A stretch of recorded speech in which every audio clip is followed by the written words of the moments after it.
ಅಯ್ಯಯ್ಯೋ, ಪ್ರಸಾದ್ ಅಣ್ಣ ನೋಡ್ಬಿಟ್ರು. ಈಗ ನಾನೇನಾದರೂ ಇಲ್ಲಿದ್ದೀನಿ ಅಂತ ಅಜ್ಜಿ ತಾತಂಗೆ ಗೊತ್ತಾದ್ರೆ ಸುಮ್ಮನೆ ಪ್ರಶ್ನೆ ಮಾಡ್ತಾರೆ.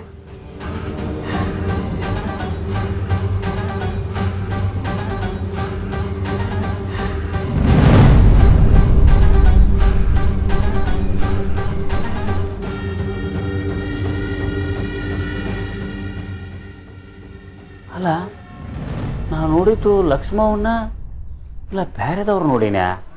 ಇಲ್ಲ ಅವ್ರನ್ನ ನೋಡೀನಿ.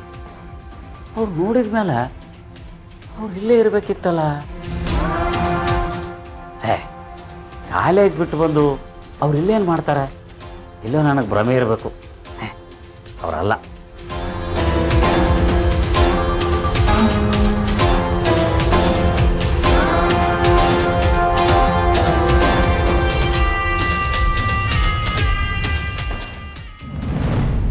ಮೇಡಮ್, ಹೇಳಿ ಮೇಡಮ್, ಏನು ಬೇಕಿತ್ತು?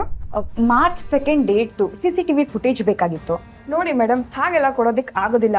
ಹಾಗೂ ಬೇಕಿದ್ರೆ ನೀವು ಹಾಸ್ಪಿಟಲ್ ಅಥಾರಿಟೀಸ್ನ ಪರ್ಮಿಷನ್ ಕೇಳಬೇಕಾಗುತ್ತೆ. ನೋಡಿ, ನಾನು ಅಲ್ಲಿಗೆಲ್ಲ ಹೋಗೋ ಅವಶ್ಯಕತೆ ಏನಿಲ್ಲ. ಅವತ್ತಿನ ದಿನ ನಮ್ಮ ತಾತ ಧರ್ಮರಾಜ್ ಅವರು ಈ ಹಾಸ್ಪಿಟಲಲ್ಲಿ ಅಡ್ಮಿಟ್ ಆಗಿದ್ರು. ಅವ್ರ ಮೇಲೆ ಕೊಲೆ ಪ್ರಯತ್ನ ಕೂಡ ನಡೆದಿದೆ.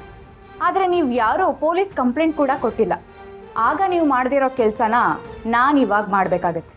ಇರಿ, ಪೊಲೀಸ್ ಅವರಿಗೆ ಇವಾಗಲೇ ಕಾಲ್ ಮಾಡಿ ಕಂಪ್ಲೇಂಟ್ ಕೊಡ್ತೀನಿ. ಅವರೇ ಬಂದು ವಿಚಾರಿಸಿ ನನಗೇನು ಬೇಕೋ ಎಲ್ಲದನ್ನು ಕೊಡ್ತಾರೆ. ಹಾಗೆಲ್ಲ ಮಾಡಬೇಡಿ ಮೇಡಮ್. ಪೊಲೀಸ್ ಅವರು ಹಾಸ್ಪಿಟಲಿಗೆ ಬಂದರೆ ಹಾಸ್ಪಿಟಲ್ ರೆಪ್ಯುಟೇಷನ್ನೇ ಹಾಳಾಗುತ್ತೆ. ಅದು ಅಲ್ಲದೆ ಧರ್ಮರಾಜ್ ಅವರು ನಮಗೆಲ್ಲರಿಗೂ ಗೊತ್ತು.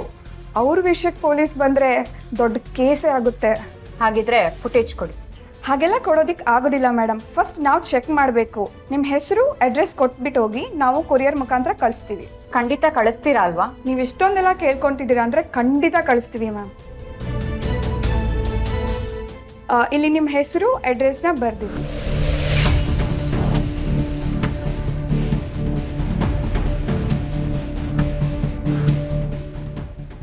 ಯಾವಾಗ ಸಿಗ್ಬೋದು? ಇವತ್ತೇ ಕಳಿಸ್ತೀವಿ.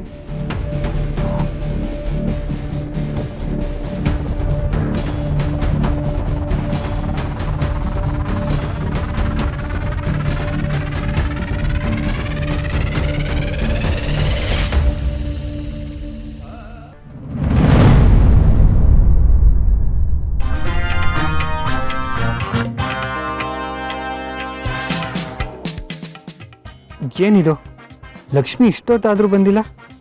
ನನ್ನನ್ನು ಕಳಿಸಿ ಕಾಲೇಜ್ಗೇನಾದರೂ ಚಕ್ಕರ್ ಹಾಕ್ಬಿಟ್ಲಾ? ಇಲ್ಲ, ಅವಳು ಓದಿನ ವಿಷಯದಲ್ಲಿ ಹಾಗೆಲ್ಲ ಮಾಡಲ್ಲ.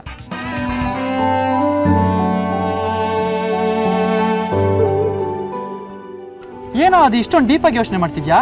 ಇನ್ನೂ ನೆನ್ನೆ ಆಗಿರೋದು ನಾನು ನೆನ್ಪು ಮಾಡ್ಕೊಳ್ತಿದ್ಯಾ?